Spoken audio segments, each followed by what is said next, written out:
जरांगे पाटील म्हणतायत की मराठा नेत्यांना दाबण्याचं एक षडयंत्र सरकार करतंय. त्याच्यावर कधीच बोलत नाही. साहेब तुम्ही असं आहे, शेवटी काही लोकांना आरक्षण महत्वाचं आहे, काही लोकांना मी सत्तेवर असू नये एवढंच महत्वाचं आहे.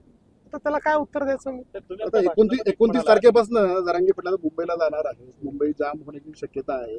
कशा पद्धतीने हँडल करणार सर आपण? बघूया, शेवटी कायदा सुव्यवस्थेचा प्रश्न आहे, पोलीस हँडल करतो. साहेब आपण भाषणात असं म्हणालात की मुंडे साहेबांना आम्ही विधानसभेपर्यंत आपल्याला उद्धार दिलेला आहे पंतप्रधानांना, मात्र त्यानंतर त्यांना मुख्यमंत्री करणार असं देखील आपण आठवण सांगितलं. स्फोट आहे. मी मीडियात बोललो होतो, गौप्यस्फोट बिलकुल नाही आहे.